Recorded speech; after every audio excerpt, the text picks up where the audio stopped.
Okay, so hello, good morning, good afternoon, or good evening, depending on where you are connecting from. It is a pleasure for me to see all of you. And just before starting, some maybe housekeeping announcement. Please mute yourself if you are not invited to speak. Please switch on your camera. If your bandwidth allows it, it would be nice to see some new faces, but also some familiar faces during this session. And first of all, is it a great honor and pleasure for me to chair this policy working group addressing the issue of women entrepreneurship. And I take this opportunity before starting to thank my IOE colleagues, Maria, Tina, and Jason, for organizing this event, as it gives us once again the opportunity to address an important issue regarding gender equality and diversity. I will also, of course, thank very much all our distinguished panelists who agreed to come and be with us today from all over the world. We are lucky to have you and to discuss with you about your valuable experience in entrepreneurship. As you all know, tomorrow it is the International Women's Day. Once again, I want to stress the importance of empowering women in the workplace, in the economy, and also, of course, in the society. Women entrepreneur, women empowerment, and closing gender gaps in the world of work are the key issues to address in order to address innovative thinking, productivity, speeding up the economy recovery, and reducing informality. It is also instrumental in achieving the 2030 Agenda for Sustainable Development. I always like to quote Michelle Obama when speaking about women entrepreneurship. She said once, "Success isn't about how much money you make, it's about the difference you make in people's life." Entrepreneurship brings out the success in women and makes a difference in their life and for the people in their lives too. Many studies have shown the critical role women entrepreneurs play, for instance, in Africa. Women's ventures contribute around $200 billion US dollar to the combined economy for Africa countries. This accounts for 7 to 9% of the continent's GDP. However, as we will see throughout this meeting, many barriers will continue to prevent women from launching their own business and harnessing this untapped potential. Innovative thinking is needed to encourage more women to set up their own business. We must together find practical solutions to overcome all these obstacles. This is what the entrepreneur spirit is all about, transforming every challenge into an opportunity. Despite all goodwill and efforts from the private sector, it is the main responsibility of governments and policymakers to create an enabling environment for sustainable business and provide women the right tools to grow and thrive. Providing qualitative education must be a priority in that respect. So to discuss this issue, we are grateful to count on a great lines of speakers today from different regions. They will provide us advice and insights into what must be done. So now I give the floor to IOE Secretary-General Roberto Suarez Santos, who will set the scene. And so thank you, Roberto, and I leave you the floor. Thank you. I don't know whether the video of the President of IOE will come first or... Okay. I think so. Okay, okay. It will come later. Yeah. Okay, no, I understood. I understood. Okay, good. Well, first of all, it's a pleasure to be with you. In more than a pleasure, it's a duty. And we have always been saying that the gender agenda is a commitment from all. It's not just a female challenge. So if we, at the secretary level, but also the male that are working also with you, are not really pushing the agenda, we will not get there where we want to go. It's in the interest of business, it's in the interest of employees' organizations, it's in the interest of economic growth, of employment growth, to advocate for it. And IOE is making of it a priority because, first of all, we stick to our values, but also we are sincerely convinced that more women in the labor market, more promotion for women in the labor market, more women in entrepreneurship roles, more women in decision-making also roles in companies will improve competitiveness, sustainability, and also recovery. And that applies both to developed and developing economies. It's not just a challenge that we see in developed economies. And in fact, bringing women out of informality is and will help enormously the productivity agenda that IOE has been advocating for, especially in the agricultural sector. From a human resources perspective, a diverse policy with a strong hook in gender is a smart way to position companies. It's a smart way to be closer to the interest of their own consumer. But also, more women in boards, more women in decision-making and managerial positions is also important. Let's recognize, and I want to be also frank here, that there is often unconscious biased approach when taking decisions from those male that normally also try to surround themselves by the same profiles. We need to remove discriminatory obstacles, focusing on the main deep root causes which prevent women to be recruited, promoted, paid, and trained as they should. We have witnessed important progress, not minor, in the last decades, but that backlash is at risk in this period of huge uncertainty. IOE takes seriously in our decisions the gender agenda. When we appoint a spokesperson, and you can witness how the ILC, the International Labour Conference, had important women spokesperson role, more than men, in the last 2, 3, or 4 years, and this coming year too. In our recruitment policy, in our promotion policy, but also, and that's why we are here, in our relation with our members. This is why we launched the policy, we set up the policy working group, and thank you, Anne, for chairing it. But also it's the reason why we are setting up this mentorship program to help more and more women talent to make progress in their own employers and business organizations. But also in our advocacy work vis-a-vis international and domestic initiatives, we are taking the gender agenda as a priority. Now, with Michele Parmelee being our first woman president, and also having our first woman employers spokesperson in the ILO, we are really proud to say that we lead also by the example. The dialogue that we have today in this important activity is focusing on women entrepreneurs. And we have also launched last year an initiative which is called Business Heroes. We want to put in evidence how difficult, how challenging it is for any entrepreneur to struggle and also to survive, especially during the pandemic crisis and now during this uncertainty. This struggle is even harder when you are a woman, and let's recognize it.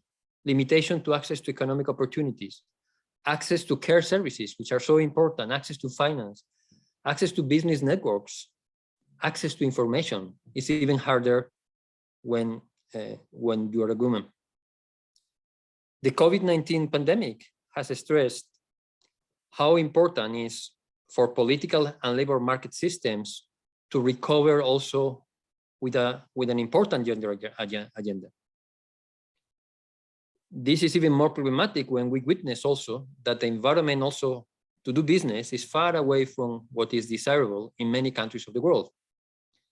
And a gender-sensitive culture would also help to overcome many of these obstacles. We all need to work together with this agenda. We all have an important role to play to promote gender equality and diversity. Changing mindsets take time. Steadily but surely, we will get there if we work in partnership. I take this opportunity, with your permission, Anne, to make 3 announcements. First is our employees group spokesperson and ILO Vice Chair, Mrs. Renate Hornberg, will speak tomorrow in the International Women's Days event. Tina will now include the link to the event and in the chat so that you can register. I think that's also going to be an important contribution. We are also pleased to launch a report on gender empowerment, and it's the result of a work of the IOE team and also of the members of the policy and task force working group on gender, a driving force for economic recovery and beyond, gender empowerment. Many thanks to Mohira, Jason, Jean, Tina, Maria, and of course all of you, members of the policy working group, for your work. We hope that you find it useful. Tina will also now include the link of the report in the chat box so that you can have access to it. But last but not least, we don't want this to stop here. We want proper follow-up with different actions. One of them will be a kind of report in the form of a blog on this topic, which is women entrepreneurship, in the coming days. But we would like also you to contribute to this exchange in the sense that this blog will be enriched also by your points of view, by also your contribution. Please watch out for this space. In any case, I want again to thank all the organizers and all the IOE team also for being behind that. Count with our commitment, count with our leadership on this important matter. Thank you so much for it.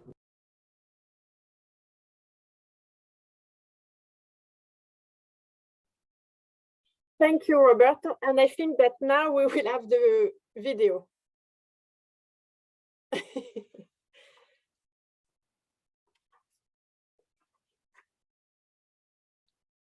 Dear colleagues, thank you for inviting me to speak. I am Michele Parmelee, the Deloitte Global Deputy CEO and Chief People and Purpose Officer, and the first woman to serve as president of IOE. Unfortunately, I'm unable to attend this important meeting in real time, but I'm thankful to have the opportunity to greet you through this video. As part of this year's International Women's Day, IOE and its policy working group on gender equality and diversity has decided to focus on the barriers and challenges women entrepreneurs face and solutions to address these obstacles. I commend the IOE's selection of this topic as women entrepreneurs are integral to helping economic recovery and furthering gender equality and diversity in business. It is critical that women have access to the tools they need to start and manage their businesses, and that we support these ventures so they may thrive and grow. To start, let me set the stage with some key global statistics on female entrepreneurship. Today, half of the entrepreneurs in the world are women. An estimated 274 million women globally are involved in business startups. 139 women are owners and managers of established businesses, and 144 million women are angel investors globally. At a regional level, women represent 50% of entrepreneurs in Latin America and the Caribbean, 30% in Europe, 24% in Africa, and less than 20% in South Asia. These statistics show us that entrepreneurship is widely considered a unique source of both empowerment for women and opportunities for economic growth. But the gender gap remains wide, particularly in low-income countries.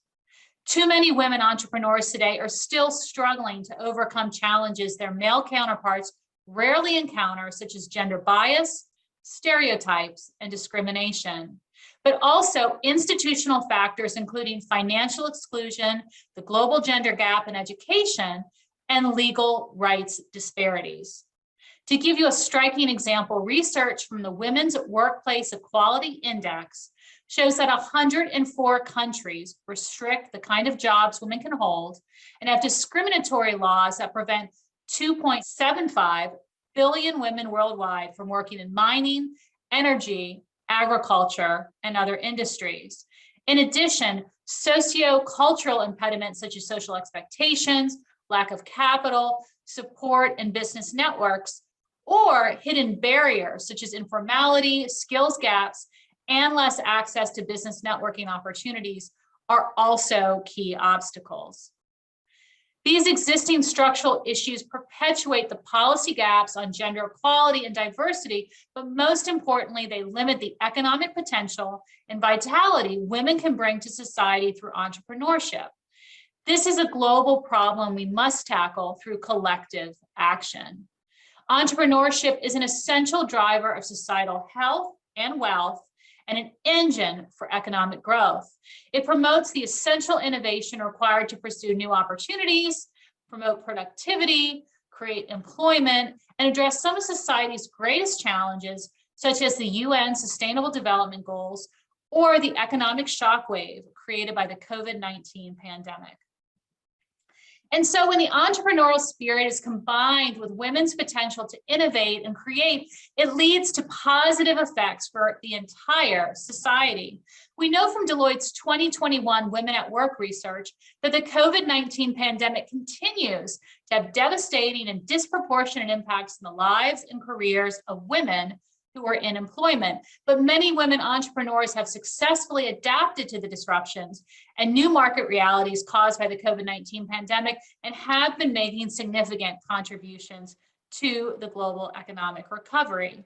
According to the 2021 report of the Global Entrepreneurship Monitor, globally, 30.2% of women entrepreneurs expected to hire 6 or more employees in the next 5 years, compared to 48% of men entrepreneurs. The benefits of promoting women entrepreneurship does not stop here. Successful women entrepreneurs can serve as relevant examples and role models to emulate, further encouraging other women to pursue business ventures. Women entrepreneurship is also a catalyst to close the gender divide as more women enter the global marketplace and establish businesses. But there is work to be done to address the gender gap in education.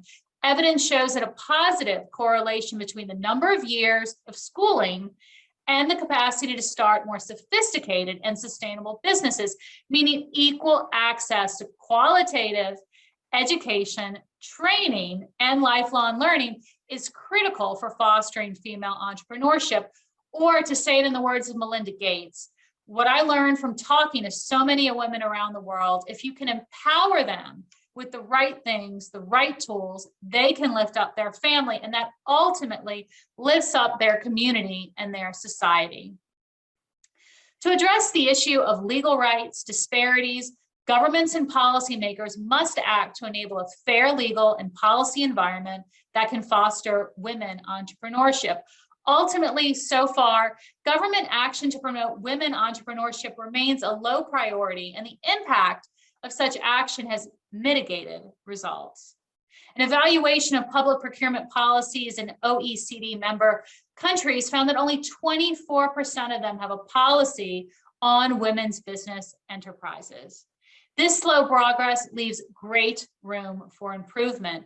Governments must accelerate and increase their support for women-owned businesses through programs and initiatives that provide entrepreneurship training, mentoring, building entrepreneurial networks, improving access to finance, and opening procurement markets to women. Positive examples include the Buy from Women-Owned approach. This strategy aimed to certify enterprises that are owned or led by women is used by some governments, such as Tanzania, and state-owned enterprises to successfully support women's enterprises through public procurement. As the economy becomes more digital, governments can and must leverage this connectivity for supporting women entrepreneurs. Along with governments, employers organizations, companies, and the private sector at large have a key role to play in encouraging women entrepreneurship. For example, the National Confederation of Private Business Institutions of Peru has launched the Action for Equality Working Committee for the promotion of women's empowerment in the business sector, and the movement of the Enterprises of France has been very active in promoting women's empowerment and gender equality, notably the launch of its Women's Network. In addition to employers' organizations, companies are also playing an instrumental role in promoting diversity and women's entrepreneurship and empowerment. IBM, which is part of IOE's GIRN network, has a global supplier diversity and inclusion program that includes opportunities for women and other vulnerable groups. Similarly, IOE's corporate partner Unilever aims to spend €2 billion a year by 2025 with diverse businesses owned and managed by people from commonly marginalized communities, including women, underrepresented racial and ethnic groups, people with disabilities, and LGBTIQ+ communities. In order to build back better leaders across business and government and seize this opportunity to build a sustainable and resilient post-pandemic economy by enacting recovery programs specifically targeted to address gender equality. We have all seen the research: when women are able to fully and equally participate in the workforce, economic growth follows. I leave you all today to consider this poignant finding from a Roland Berger study focused on women entrepreneurship in Africa, the continent with the world's highest rate of women launching their own businesses. The study reveals that men's main drivers for starting a business are to be independent and to be their own boss, while women consider entrepreneurship as a way to have a positive impact. Let me close by introducing you to a new IOE Deloitte EU mentorship program, which aims to support women throughout our global network in their professional development. The program is part of IOE's effort to boost the number of women in senior management positions worldwide. All of the mentoring sessions will be conducted online, and joining the program is free of charge. If you're interested in participating, please apply by March 11th. I wish you a good and impactful webinar. Thank you. So this was the message from Michele Parmelee, IOE President. And now I pass the floor to Maria, who will help moderating and facilitate the moderation of this panel discussion. Thank you. Thank you very much, Anne. Hello, everybody. I'm delighted to see all of you connected to celebrate with the IOE community International Women's Day 2022. We are doing it a day in advance because we want to invite you also to join the ILO event tomorrow on the 8th of March. And what a privilege in the middle of very busy schedules to have important voices from different regions of the world participating in the conversations as panel speakers. Our speakers will share with us their personal journeys, their personal perspectives on the importance of women entrepreneurship, the power of this important tool to not only the empowerment of women, but also the positive effects it has in families, communities, and societies. So we will be, I think, delighted to listen to each of them. And I will introduce each of the panelists first. We will have, as a first speaker, Ms. Joyce Jamal. Ms. Jamal is joining us from the Lebanon.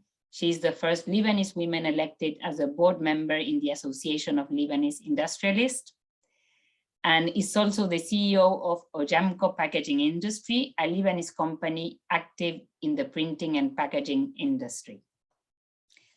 Second, joining us from Lima, Peru, is Andrea Lisarraga. Andrea is CEO and co-founder of MusicLink, the first online booking platform for musicians in Peru, winner of Startup Peru 2019. Andrea is passionate about music and business. She left the corporate life after 9 years of experience in the commercial area of multinational companies to dedicate herself to entrepreneurship. She is currently the director of the master's program of the IE Business School based in Madrid. And recently, she has co-authored the book Entrepreneurship and Female Leadership in Peru. Third, we will have the pleasure to listen to Mr. Raymond Mendy from the Democratic Republic of the Congo. Mr. Mendy is the current CEO and Hub Director of Silicon in the Democratic Republic of Congo. Silicon is an entrepreneurship and innovation hub that serves as a catalyst for startups and companies and use technology to identify talent and develop innovative products and services. Our last speaker in the panel is Nathalie Croaton. Nathalie is joining us from France and is a figure of the luxury and fashion world in which she has been evolving for more than 30 years. Ms. Croaton is also the head of women management in France. So I would like to give a warm welcome to our 4 panelists. It's really a pleasure to have you joining this important conversation with the IOE community today. And if I may, I would like to start with Ms. Jamal. Ms. Jamal, we would like to invite you to share with us your personal perspective on women entrepreneurship, and how is it for women in the Lebanon to start an entrepreneurship journey? The floor is yours. Good afternoon, everyone. Thank you for inviting me to be a panelist. I'm very pleased to be among you. I've been active for 20 years in the field of the printing and packaging industry. My priority as a Lebanese was to use my experience to make a difference for Lebanon and the Lebanese industry by providing new and modern packaging solutions for Lebanese products, especially those products that are targeted for export. This will definitely have a positive impact on Lebanon's global image. I was born in a family known for its passion for industry, and I was raised on leadership and self-reliance. From the beginning, my father, who is the founder of Ojamco since more than 30 years, and one of the pioneers in plastic manufacturing, raised us on accepting challenges and responding with initiatives. For him, there's no difference between a man and woman when it comes to abilities, ingenuity, and leadership. That was the major factor in my decision to work in this field, actually. Still, nothing comes without hard work. You have to be patient and fond of winning challenges. Through my company and with confidence and a lot of prayers, I managed to play an effective role in consumer product marketing cycle. Changing the image of many products led to more factories and shopping centers to join the bandwagon. We introduced many new designs and ideas to revolutionize the packaging industry in Lebanon and the region. We also relied on new technology to automate the manufacturing process for food and beverage and fast-moving consumer goods. Being the first woman to be elected to the board of the Association of the Lebanese Industrialists for two consecutive rounds, and with my role as the head of the Lebanese Diaspora Committee, I have a big responsibility toward achieving the ultimate goal, which is the Lebanization of the economy, and to establish communication channels between Lebanese factories and the Lebanese diaspora businesses. The goal is to increase the volume of exports, which will have positive effect on the Lebanese industry and the Lebanese economy, and reduce the difficulties faced by most factories.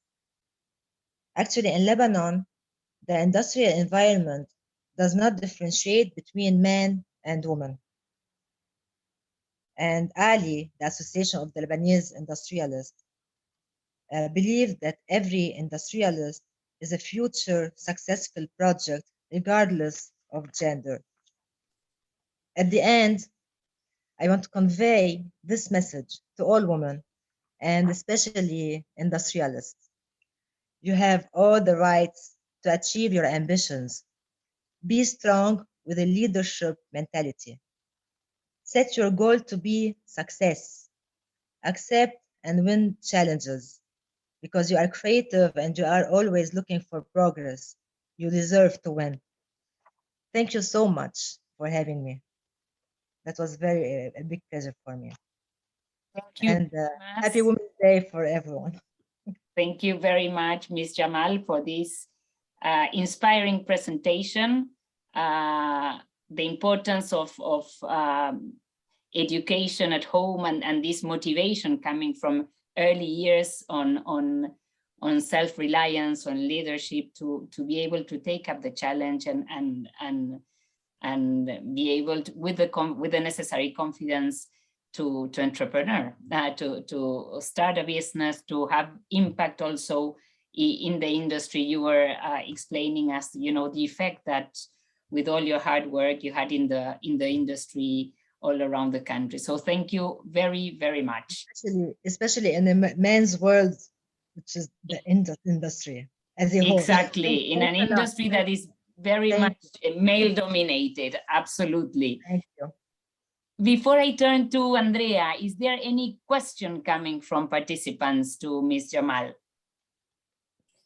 Maria, I do not see any questions in the chat box, but I just want to say thank you, Joyce, for joining us. And it's really a pleasure to hear your words, your encouraging words to all the women out there. And just to say that your words to be strong and to have this leadership mentality and that you deserve to win. I think that's really, it really touches the heart. And I think that's something that we can all bring back after this event. Thank you for being with us.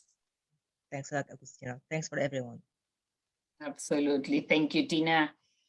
So let's turn now to Peru. We will look to Lima, Peru. Andrea Lisarraga, you wake up very early to join this important conversation. You have an amazing background and have decided after a number of years in the corporate world to really concentrate and dedicate yourself to entrepreneurship.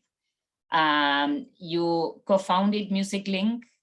And I think we would be very interested in understanding what motivated you to found Music Link, and how did you find the experience to start the business in the Peruvian context? Was that very challenging? What were those challenges, the barriers you face when you decided to start your business? Welcome, Andrea. Thank you so much, Maria Paz, for the invitation. It's really a pleasure to be here with all of you today. And yeah, well, I'm starting with your question, which is a really interesting one for me. What motivated me to start Music Link actually is part of my personal story. I've always loved music since I can remember. I play the guitar, the Peruvian cajon, I sing since I was 12 years old. And when I was 16, I finished my school here in Peru. And I told my parents I want to study music. And they said, well, you're crazy. It's impossible to live out of music in Peru. And well, at that age, it was really difficult for me to pay my own studies. So I said, okay, then I'll follow my second passion, which is business. And I'll study business. So I entered the business degree in the Peruvian University of Applied Sciences. And I finished my career. Then I started working in the corporate world. But I always had this desire to do something related to music, which was my first passion. So I had a scholarship to do an international MBA at IOE Business School, which is also where I currently work right now, alongside my entrepreneurship profile.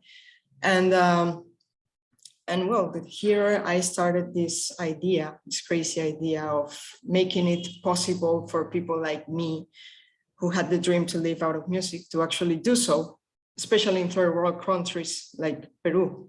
So this is how Music Link started. And it started in International MBA in Madrid. Then we brought it back here with two Peruvian friends, Alejandro and Gonzalo, and Alejandro is currently my co-founder. So this is the story of MusicLink in short. Now we already have 3 years in the market, and yeah, and that is kind of the personal story of MusicLink. But there's also other issues that I wanted to talk about today. And when I was thinking about my speech, let's sort of speak for today, I noticed that female empowerment is a word or a phrase we hear a lot in many different forums. And although this is great, the truth is that there is still a very real gender gap in the entrepreneurship and the business world, which we have to deal with every day as women.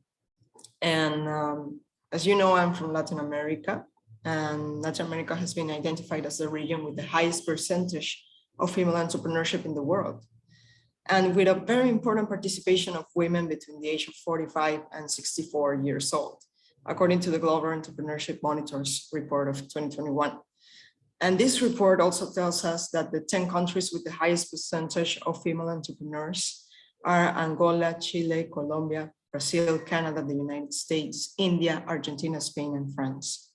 However, across the globe, except for North America, the percentage of women who have access to financial services in the initial phase of their businesses is notably lower than those of men. And even more so in regions where 70 to 80% of the economy is informal, such as Latin America. In spite of the difficulties that women face in order to access formal financing, the percentage of unicorns with female leaders has duplicated in the last 5 years. And currently 21% of the unicorns in the world are led by women. So this is actually great news. And I was thinking about which characteristics allow women to keep moving forward with their business against all odds. And as Maria mentioned, I'm a co-author in the book Female Entrepreneurship and Leadership in Peru, where 13 female entrepreneurs tell their stories and talk about the obstacles they had to overcome in order to thrive in the business world. And as a part of this group, I had the honor to meet these remarkable women, and I can now say that I see one thing that we all have in common, which is resilience.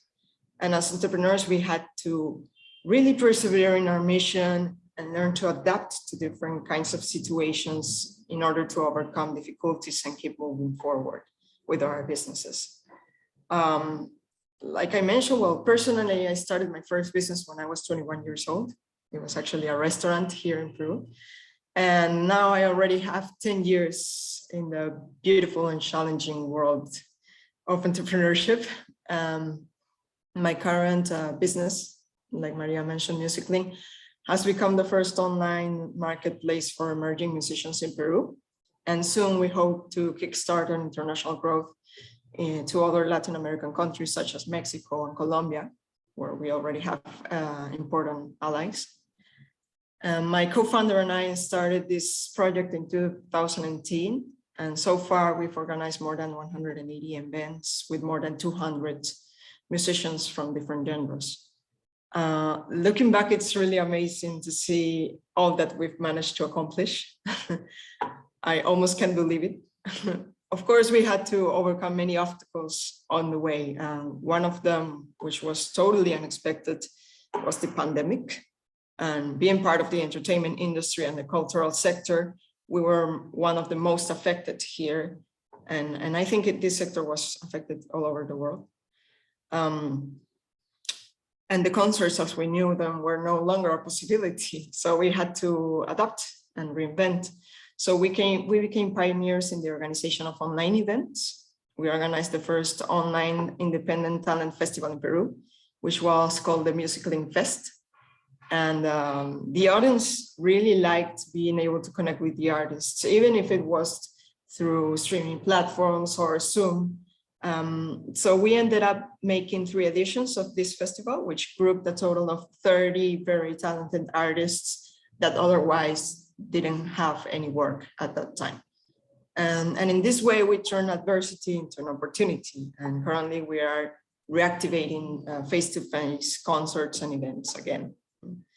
So I think, in conclusion, the landscape for female entrepreneurs in Latin America is still challenging, but I think we're taking the right steps to advance towards closing the current gender gap. And in order to achieve this, sorority is also key. And that's why I think it's great that there are several communities or female entrepreneurs supporting each other in order to thrive in their respective businesses, such as We Exchange and the International Work Organization's network of women in business, which groups more than 1,000 women from all over the globe. So yes, as a final remark, I would just like to invite all the female entrepreneurs and women in business to actually check out these communities and join them, and because we're stronger together. So thank you so much. Thank you, Andrea. Another very inspiring perspective, your personal journey, but also, you know, what you face in the Peruvian reality when you decided to take up the path of entrepreneurship. Any question, any comment to Andrea, anything else that you would like to know? We don't see any questions on the chat, Maria, but on my side, I can only thank Andrea. Really thriving and interesting speech. Thanks a lot. I think in the end, the message, it's the only limit is the one you set yourself, right? So you have to keep going, even more if you're a woman. So thanks a lot. Absolutely. And then, of course, Andrea, you mentioned it, the importance of resilience, on persevering despite you know, the challenges, despite the barriers, despite all odds, as you put it. And so I think there is part that women entrepreneurs can do, you know, and can do for themselves, but you need an enabling environment that normally will accompany you in this journey, and that will, you know, promote this entrepreneurship culture, this entrepreneurial behavior in women in a given economy. That is unfortunately not always the case, and in Latin America we see sometimes very difficult national frameworks that support women in taking the entrepreneurial path. And related to that, we wanted to launch a poll among all participants today. And we wanted to pick up your brain in terms of, I don't know, Jason, if we can display that already on the screen. You will have on the screen the possibility to choose one of the options. What should be government's top priority to promote women entrepreneurship? Create an enabling environment for business, a greater focus on promoting quality education, training, and lifelong learning, reduce informality, especially in certain regions of the world, certain countries where informality can take up to 60, 70, 80, even 80% in certain countries, or a stronger support for dedicated approaches, programs, and initiatives. If you can select any of the options,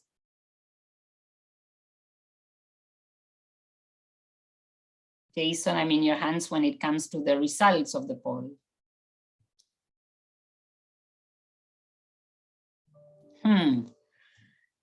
Interesting. So a number of us choosing creating an enabling environment for business and stronger support for dedicated approaches. I think it's, and you might have had the same problem I had. Actually, I would have liked to select all four of the options, right? Because they are mutually reinforcing, and all of them at the end of the day are linked to this idea of an entrepreneurial ecosystem, this enabling environment that make entrepreneurs flourish in a given country, in a given region. Thank you for that. We will turn now to our third speaker, our third participant from Africa. We have Mr. Raymond Mendy, as I mentioned at the beginning, CEO and Hub Director of Silicon Village, joining straight from Democratic Republic of the Congo. Bonjour, Monsieur Raymond. Merci d'être avec nous. Bonjour, Maria. Hi, everyone. Good morning, good afternoon, or good evening. Welcome. We are delighted to have you with us because we think that women entrepreneurship is also about men, and men also pushing this important tool for women to make a difference for themselves, for their families, their communities, and for their countries. And we want to hear from you, Mr. Mendy, in terms of how do you as CEO and Hub Director of Silicon Village are serving women entrepreneurship in the Democratic Republic of the Congo? Thank you very much, Maria. And once again, I'm very honored to be here and to participate on this wonderful panelist, where I can just discover that it's a positive discrimination that we are having today. And first of all, I think I will have to share my personal experience. And born in a family of 3 boys, and we have been raised by a very tough mother that made sure that we are the boys, we know all what we're supposed to do, and also mainly based on respect, women respect, which means giving space to women, giving them also the opportunities to express themselves. And this is where the entrepreneurship starts from me. The first entrepreneur that I've seen, it was from my mom. She was a manager in a big corporate company, but she was also very tough at home, making sure that we all respect and we do things as we're supposed to say in Africa that women are supposed to do. And after having a 20 years experience in, more than 20 years experience in telco, I've been engaged for the last 4 to 5 years in entrepreneurship. And I've discovered many, well, let's say lessons. The first lessons are, there is no difference between men and women in terms of, yes, intelligence, in terms of also the idea creation. And this has been discovered for the few years that I was very engaged in yes, entrepreneurship. I can see in DRC, where I'm working for Silicon Village. Silicon Village is an initiative of a real estate Belgian company settled in DRC since 1925. So we have decided to support the entrepreneurship and also the innovation in DRC, specifically in Kinshasa. So by the time we thought that we should be talking about digital, but the market hits us by the needs, and people are coming with ideas, innovative ideas, just to resolve the challenges, the issue that they are, yes, encountering on the daily basis. This is why digital come as, yes, it's cross-functional for the whole, any sectors. Let me share with you some of the findings. Half of the entrepreneurs that we are following, that we are supporting, they are women. Most of the initiatives that women are running are based on industry. And some of them are part of the top one that today we are supporting, that are, yes, actually traveling all around the world, is the young lady that have a packaging company, and they are taking all the waste of bananas trees, and just they make papers, and they also create packaging. The other lady is the young lady who is in deep industry technology that creates a machine, an infrastructure that can read the validity, whether a drug, they are good or not. And all this, we just adapted to also the food sector, and they are all young, they are less than 30 years old. This gives us also the entire potential that the African market is offering to educated women. Because one of the challenges that we are also encountering is we need to push more on education in order to have more entrepreneurship and at least to create potential also entrepreneurs. And most of the challenge that they are facing, those women, is financial inclusion. Because it's very tough. The business angeling is not something that is familiar in Africa. And we all know that the financial institutions are not also funding the ideas, or let's say startups or entrepreneurs' ideas. That's why here, most of the time, we're just pushing on stakeholders just to make sure that we support those entrepreneurs, whether they are women or men, just to make sure that we are preparing them for any raising fund, larger raising fund by VC or by industries. This is where the advocacy on women empowerment is very important, and naturally, without doing nothing, women are the ones that stepping up in our environment, in any kind of initiative that we are running in entrepreneurs. Of course, we do have some positive discrimination somehow. When it comes, I can assure you that the women resilience is something to raise, is something that we need to take advantage in order just to make sure that communities can grow very fast because of the position, the leadership that women are showing, their ability also to work together as a cooperative. And this is some of the ideas and some of also the initiatives that women are conducting in DRC. If I take the example of few programs that we are running today dedicated to women, I can assure you that within 5 weeks, we've been able to restructure most of their products and make sure that at the end, they raise almost 1,000 USD dollars by specific donors from UNDP and COICA and also WF-UNA.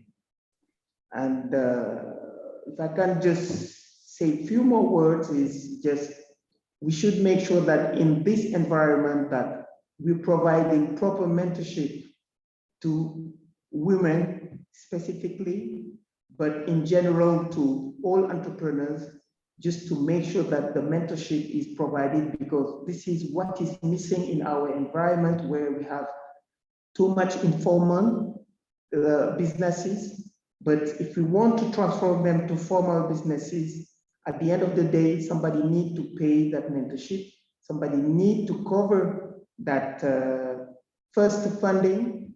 And this is where we are calling the corporate organization, the development organization, and also government, just to support what needs to be done properly, just to have a proper environment, business environment.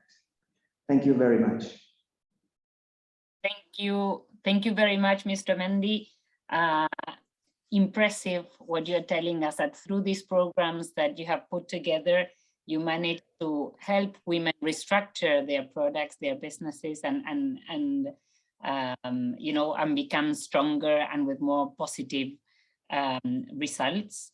I think this idea of starting informal but have some help to go into formality, that's absolutely key, and it's a challenge that I think a lot of women around the world are facing, and I think in the African context is also an important challenge. So thank you for your very inspiring presentation as well. I've seen a number of comments being inserted in the chat. Tina, would you mind sharing with us those comments so that? Sure. Thanks, Maria. And before I go into the comments, I just received a note from Joyce. She apologizes she cannot log in because the battery ran out and there's no electricity now in the local area where she is. So unfortunately, she had to go, so she apologizes. Just with regards to what Raymond was saying, it's true that you mentioned also about the role of education and how it's linked to the next generation of entrepreneurs, and that's very much linked to the conversation that's happening now in the chat box with Katayun, Alicia, Shusmita.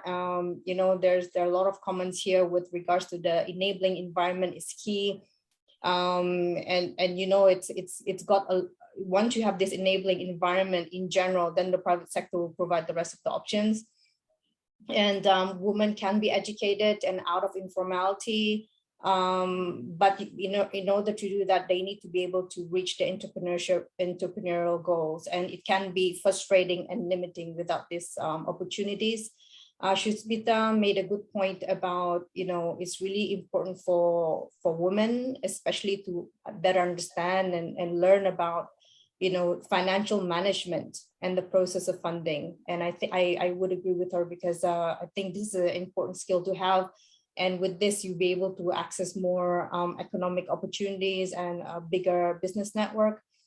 And there's a comment here, furthermore, from Shusmita. She said in Southeast Asia, in a male-dominated society, ensuring a high-level education for women in rural areas especially can be very, very difficult. So the government has an important role to play in terms of giving incentives for younger girls, women to complete their education, because that would help them to be productive and consequently become good entrepreneurs. There's also a message here from Stephanie, which was supported by other colleagues. She said, perhaps we should create a special business forum for women and men entrepreneurs, not just women, financiers, to speak about relevant concerns, especially on issues to help men see women more differently in the work and in business, to increase more respect and trust, just to show that women are more up to the task, because apparently they face challenges in terms of accessing financial opportunities compared to men. I'll stop here, Maria. Thank you, Tina. And I see comments coming into the chat, which is great. Anyone wanted to raise the hand and pose a question to Mr. Mendy? If that is not the case, I don't see a hand. I will turn to our last speaker in the panel. So last but certainly not least, we have Ms. Nathalie Croix-Poiton joining us from France. Welcome, Nathalie, bienvenue. We are delighted to have you with us. We would like to hear from you, from your experience as a woman entrepreneur, your perspective in terms of the biggest challenges that women have to start and to develop a business in the French context, and what lessons perhaps you have learned in your role as a member of the MEDEF Women Entrepreneurs Network. Alors, I just want to start with something simple. I was not destined to be an entrepreneur to start. My family wanted me to be a housewife or a secretary at the military, okay? So when I see what my parents want me to do, because I was looking for freedom, liberty, and respect, I left and I start from the beginning, really from zero, to enter in the fashion industry. At the time, there were, I would say, a lot of men, okay? And it's true that I was working so hard and having good results, because for me, it was always important to make it work. You know, that's my obsession. It has to work. So from there, because of some frustration and some remarks of some men, and I was so hurt that I decided to do my own company. And from there, lucky me, I succeed. And in this company, what I was doing, I developed that kind of model, like diversity, gender. I wanted really to show something different. And from being in a, how do we say, trade union, where also some people were like, when I arrived, for example, at a meeting, Monica Bellucci, you know, like saying things like, sorry, I am a businesswoman. I mean, I respect with Monica Bellucci, but you don't say when a man enters, something like that. So I became the president of another syndicat, the Fédération Française of the Agence de Mannequins. So it was always these things who push me and challenge me. And I think it's a pity. And why it was like that? Because no education, you understand, no education of what I can do, how I can do it. One day, by chance, I meet a superwoman, a lawyer, who talked to me and said, Nathalie, you're so clever, you know, to do this. And me, I was surprised that I was doing a company, that I was a boss. The perception of myself, and I think in France, that's more the problem than anything, it's the perception of what we are and what we can do. And I really thank the MEDEF, because when they met me, they came to see me, they give me a position, they treat me well, and suddenly I opened my eyes and I say, but I know what I'm doing. For example, after I sell my company to women, and in 7 years, I triple the chiffre d'affaires, the CA, and also I have an EBITDA positive all the time, even during the pandemic, because during the pandemic, I work like a crazy, I find digital solution, and half of the EBITDA of the world is my EBITDA. So, you know, and so because some people give me a little bit of trust, I also become a judge at the labor law in France. And just what I want to say to women, we need to give them the chance to believe in themselves. What I want to say, it's hard to be an entrepreneur. I was also an entrepreneur being a single mother for a long time with 2 children. But it's possible if you have passion, if you work, and you can do it with ethic. For example, in my industry of the model business, with my FFM, I signed with Kering and VLMH about the respect for the model and all that kind of things. Voila, so I just want to say that I think it's a question of mentality, perception. If we give to the woman the feeling that they can do it for the one who wants, because also no one can be an entrepreneur. Not everybody can be an entrepreneur or wants to be an entrepreneur, because you spend your time with lots of difficulty. You have to fight all the time. Everyone wants to kill you all the time. You have to find solutions.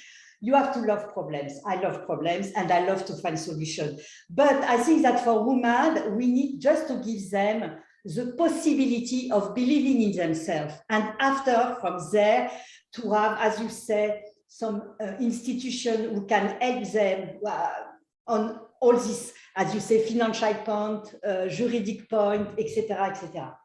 Thank you very much. Merci beaucoup. And voilà. Thank you, Nathalie. This is really, I think we can all perceive the passion that you put in your journey since the moment you decided not to follow that path of a secretary of the military, and you challenge yourself, you believe in yourself, you surrounded yourself by perhaps role model, or that was just a coincidence, and you found yourself in front of role models that, you know, that push you to move forward and to try working hard, and I think the result is there. I really like, and I really want to retain one thing that you said, because I think we need to tap on also on this idea, which is the role that MEDEF play in helping you from an institutional perspective, and perhaps, you know, give you more tools or help you, you know, help you and other women. Yes, because you met other entrepreneurs there, and because in my camp, for example, I'm the only woman and I'm the best. I mean, my company is the best. No, it's true. I do more money than any other agency. And when you look at the big campaign or fashion show, they are my model. But you are competitor, you know. So here you arrive, you meet other entrepreneurs, and the way they treat you and they respect you of what you have been doing and how they understand you bring a lot and means a lot. After all this exchange that you can have, teach you a lot as well and give you idea. So it's so important. I didn't realize that before, but because of that, it gives me also, anytime I have a problem or something difficult, it's great to exchange and to see that at the end, we almost have, even if it's different camp, it could, because me, I'm in the fashion, but people from industry, from different tourists or whatever, we always have the same problem at the end. People, management, money, law. So at the end, it's a help. You don't feel alone anymore, and it's really good.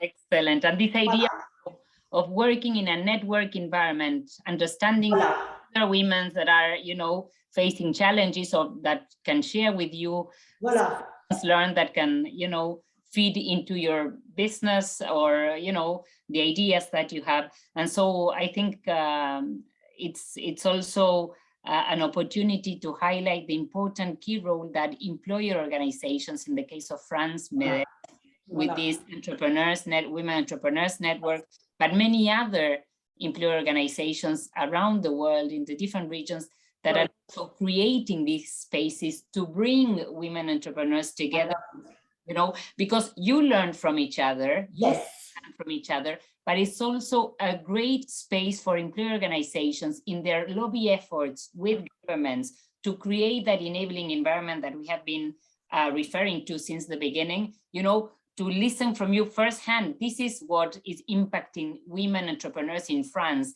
This is what needs to change. We need to put together, you know, this type of programs or this type of facilities, tools, financial aid, whatever. So I think it's a mutual benefit for entrepreneurs to listen to each other, but also for MEDEF to understand the real problems of women in the country, you know, in the different regions, and no, it's great. I see there is a hand raised. Shushmita, you wanted to raise a question to Natalie, I think. Yes. Yes, Ms. Natalie, I admire the fact that you said that to believe in oneself and as a solution provider to the problems. I was just wondering, I mean, this is in a broader perspective, that if there's a way sector-wise, like you're into fashion design, so your issues and your problems are very specific. So, and that problem, the solution, how you have addressed, can help so many women entrepreneurs in that field. So that way you can kind of help them.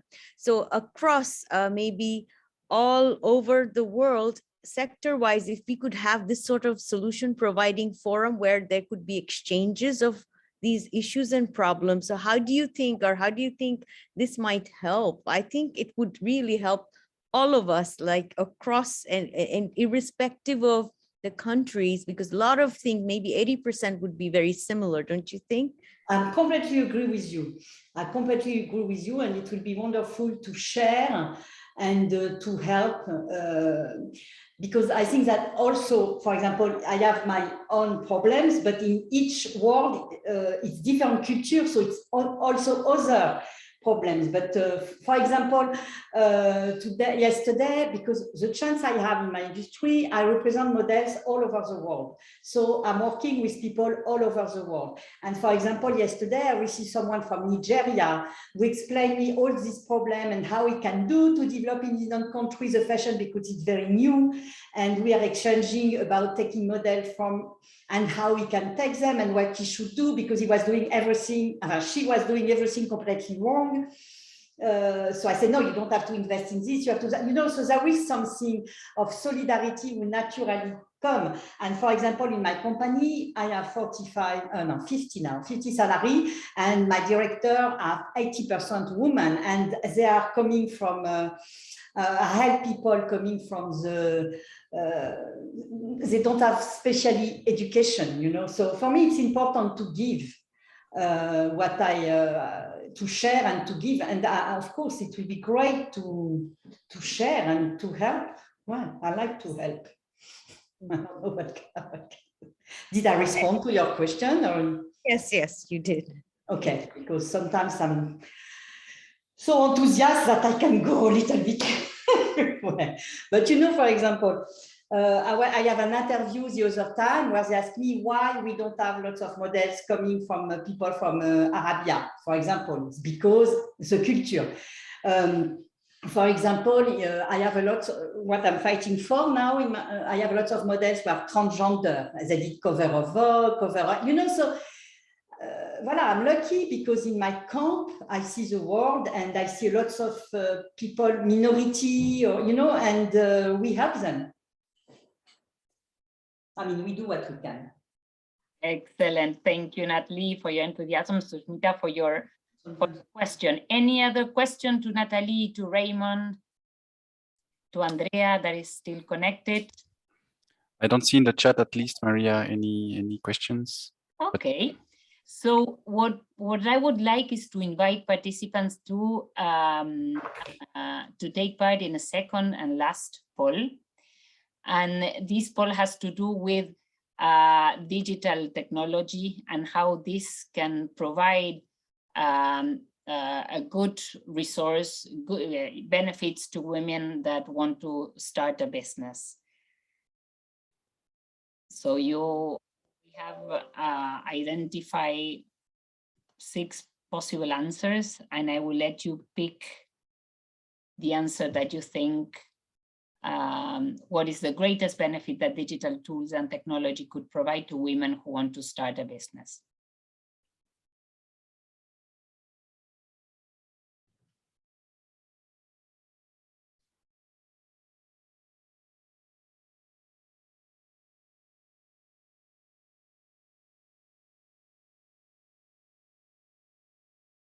I don't know, Jason, if we are ready to show the results. So I would say 40% of participants thought that the greatest benefits of digital tools is improve and ease information sharing and learning during all key stages of entrepreneurial process. I think this poll is another one that we could have clicked on all of them, all of the above applies, but it's true that, and I think it got very clear from the example given by Natalie that information sharing and learning during the process is absolutely key. And of course, technology and different digital tools can play an absolutely key role. I don't know if Mr. Mendy, you're still connected. If you have any particular views on the results of the poll, given your experience. Yes, of course. First of all, I think digital is very supportive in the development of any SMEs or startups or businesses.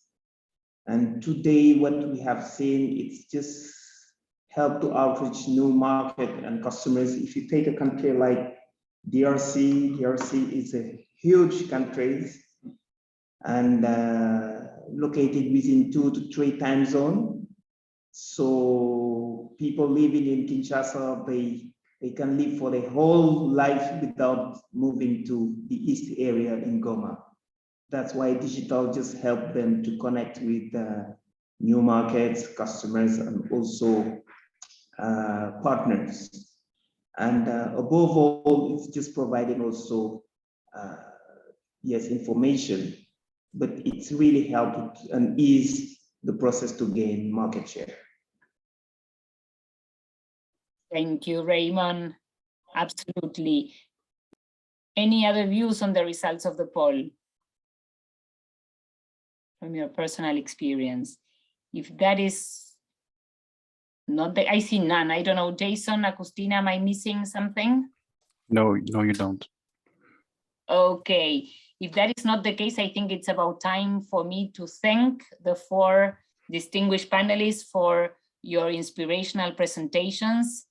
You know, hearing from on this very important topic on women entrepreneurship and experience from the Lebanon, from Lima, Peru, from Democratic Republic of Congo, from France, you know, men and women talking about the importance of women entrepreneurship. It's absolutely fantastic, and is, I think, an excellent way to celebrate International Women's Day 2022. With this, I think I'm ready to pass the torch to the head of the IOE Gender and Diversity Policy Working Group, Anne Vauchez, for final remarks, and your yes. representative of the MEDEF from France, our member, the IOE member in France. This was also the opportunity to praise and to welcome and to thank MEDEF for all the initiatives that you've taken on gender equality, and in this case on having created this MEDEF network of women entrepreneurs. Absolutely fantastic, and certainly something we can share among IOE members in other regions. And I pass you the torch. And I want to, sorry, and before I conclude, I want to really thank all the support we received from Monique, from Jason, of course, from yes, Tim, for this very interactive panel discussion. Thank you. Thank you very much, Maria. Thank you once again to the whole IOE team. And as a concluding remarks, let me reiterate my gratitude to all the 4 panelists for this so inspiring and so enthusiastic discussion, really. Personally, I must say that I'm always very admirative of the necessity of this audacious woman, because I think you need to be audacious to launch or create your own business. So personally, it's something very important to me, and I'm very, I thank you once again. I believe during this session, we raised the significant and valuable points that can be key avenue for future consideration on and research on gender equality and diversity. And I tried to pick some points during the 4 presentation. Difficult because there are a lot of things were said and very interesting. But once again, thank you, Joyce Jamal, for sharing with us your experience, and thank you for the strong message that you convey, particularly on the right, well, that we have to set the goal to succeed for our own success, and that we deserve to win. And also, of course, the necessary confidence that we need to have to launch our business. Thank you very much, Andrea Lisarraga Michelini, sorry for the pronunciation, for sharing with us your personal story, your passion for music, and the fact that it's true, you recall us that you are in a country where maybe the national situation is maybe more easier, or the conditions are more easy than in other countries to access, to create your own business in comparisons with other parts of the world. but that we have to have a common resilience. I like very much this this word, and that you were very much able to pass this difficult period of the pandemic session and reinventing your business. That was thank you very much for this, for sharing this. Thank you, Mr. Raymond Mondi. It was a really interesting to hear the support, all the support that you provide to this entrepreneur, particularly on the few programs that you launched that you implement, sorry, in order to have results for this woman to have strong results and be able to develop their business. And last but not least, thank you, Nathalie Croaton, for your enthusiasm, for sharing with us your personal journey and the kind word for MEDEF, I must say, but also the necessity, and you mentioned it several times, to work with passion, to work a lot also. That was also something said by all panelists, and to have the confidence, the necessity of having the confidence to be strong and overcome all difficulties, because as you mentioned, and it's true, all person, not everybody can be an entrepreneur. That's the first point, but it's even, I will say, more difficult for women. But you share also with us, of course, the necessity to be part of a network and to be helped and receive and to give also help to others. That's a strong message to me. So thank you very much. We can all agree, of course, that it was a very good session. Thank you once again, and I now close the meeting. And I hope to see you to our next session, during our next session. Thank you. Have a good day. Thank you. Thank you. Bye-bye. Thank you. Bye.